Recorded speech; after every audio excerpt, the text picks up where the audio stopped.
2025 की एक आम सुबह थी। दुनिया भर के क्रिप्टो इन्वेस्टर्स अपनी स्क्रीन पर निगाहें गड़ाए बैठे थे और तभी कुछ ऐसा हुआ जो इतिहास में दर्ज हो गया।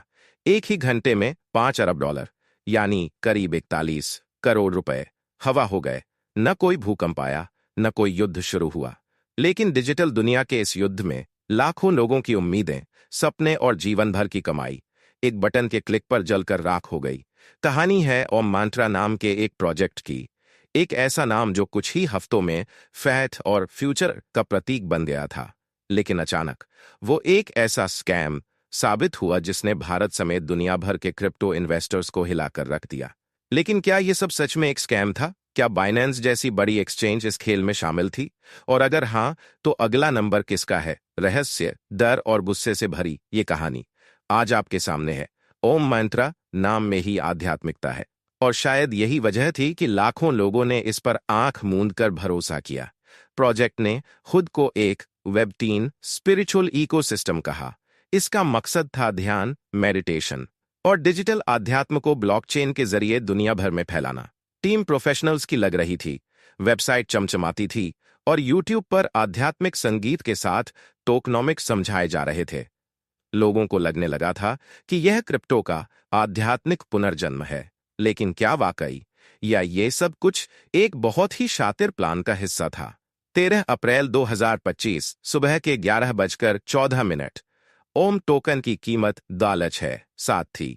मार्केट कैप 2 बिलियन, यानी यह भारत के कई यूनिकॉर्न स्टार्टअप्स से बड़ा हो चुका था। फिर अचानक कुछ ही मिनटों में कीमत गिरने लगी। 5, 84, 20, 22, 90 और कुछ ही देर में $50। लाखों लोगों ने देखा, लेकिन कुछ समझ नहीं पाए। ट्रेडिंग बॉट्स एक्टिव थे, ट्रांजैक्शंस तेजी से हो रही थीं और टीम का टेलीग्राम चैनल अचानक डिलीट हो गया। कुछ ने सोचा ये एक तकनीकी गलती है, लेकिन सच्चाई इससे कहीं ज्यादा खतरनाक थी। जांच से पता चला कि ओम मंत्रा की टीम ने खुद अपने टोकन को एक्सचेंज पर भेजा था। बाइनेंस और कुछ दूसरी एक्सचेंजेस पर लाखों टोकन अचानक जमा हुए और फिर एक के बाद एक ये टोकन बेचे जाने लगे, जैसे किसी थिएटर में आग लगी हो और टीम के लोग सबसे पहले बाहर भागे हों और जाते जाते दरवाजा भी बंद कर दिया हो। टीम के को फाउंडर्स ने लिंक्डइन प्रोफाइल डीएक्टिवेट कर दिए, वेबसाइट डाउन हो गई और ट्विटर पर एक माफीनामा आया जिसमें उन्होंने कहा कि हमें भी नुकसान हुआ है, लेकिन वॉलेट ट्रैकिंग ने साफ दिखाया कि उन्हें सबसे ज्यादा फायदा हुआ है। क्या ये एक प्लान्ड रग पुल था या कोई बाहरी हमला? अब कहानी में आता है सबसे बड़ा नाम, बाइनेंस। बाइनेंस एक ग्लोबल क्रिप्टो एक्सचेंज है जो दुनिया की सबसे बड़ी ट्रेडिंग वॉल्यूम हैंडल करता है। लेकिन क्या वो इस पूरे घोटाले में शामिल था? लोगों का कहना है हाँ, क्योंकि बाइनेंस ने ऑन टोकन के लाखों ट्रांसफर्स होते देखे, लेकिन रोकने की कोई कोशिश नहीं की। काइसी भी मौजूद था, वॉलेट्स ट्रैक हो सकते थे, लेकिन बाइनेंस ने आंखें मूंद लीं।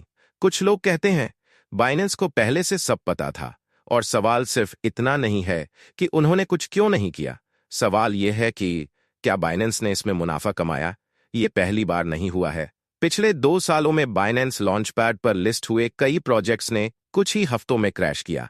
उदाहरण के लिए एक्साइज टोकन, सेटावर्स और लूनावर्स जैसे प्रोजेक्ट्स ने हाइप बनाकर इन्वेस्टर्स को खींचा, फिर धीरे धीरे टोकन को डंप कर दिया। क्या ये पैटर्न है? क्या लॉन्चपैड अब नए निवेशकों को लूटने का अड्डा बन गया है? और अगर हाँ, तो हम कब तक आंखें मूंदे रहेंगे? ओम मंत्रा में लाखों भारतीय निवेशकों ने हिस्सा लिया था। कई कॉलेज स्टूडेंट्स ने अपनी जेब खर्च इसमें लगा दिया, कुछ ने लोन लेकर इन्वेस्ट किया, किसी ने अपनी शादी के पैसे। यूट्यूब पर कई लोग रोते हुए नजर आए। एक वीडियो में एक बुजुर्ग कह रहे थे, मुझे लगा आध्यात्मिक प्रोजेक्ट है, भरोसा किया, सब चला गया। सिर्फ एक नुकसान नहीं था, ये विश्वासघात था। भारत में क्रिप्टो को लेकर नियम अभी भी धुंधले हैं, न तो पूरी तरह से बैन है, न पूरी तरह से रेगुलेट। ऐसे में जब कोई स्कैम होता है तो न पुलिस केस बनता है, न पैसा वापस आता है। सरकार चुप, एक्सचेंज चुप और पब्लिक गुस्से में। इस रेगुलेटरी गैप का फायदा उठाकर ऐसे स्कैम्स हर महीने होते हैं। क्या हमें क्रिप्टो रेगुलेशन की जरूरत है या खुद सतर्क रहने की? अब जब ओम मंत्रा का पर्दाफाश हो चुका है तो सवाल उठता है, अगला कौन? क्या वो प्रोजेक्ट जिसमें आप निवेश करने वाले हैं? क्या वो टोकन जो अभी ट्विटर पर वायरल हो रहा है?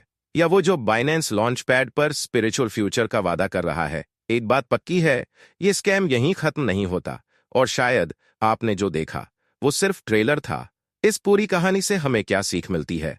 कभी भी किसी नाम, धर्म या इमोशन के आधार पर निवेश मत करो। अगर कोई टोकन बहुत जल्दी बहुत ऊपर जा रहा है, तो सतर्क हो जाओ। Dior, do your own research, वरना कोई और आपका पैसा रिसर्च कर जाएगा। और सबसे जरूरी बात, अगर बाइनेंस जैसी बड़ी कंपनी भी इन मामलों में चुप है, तो जरा सोचिए, आपको कौन बचाएगा? आज ओम मंत्रा था, कल कुछ और होगा, पर आप सतर्क हैं तो आप सुरक्षित हैं।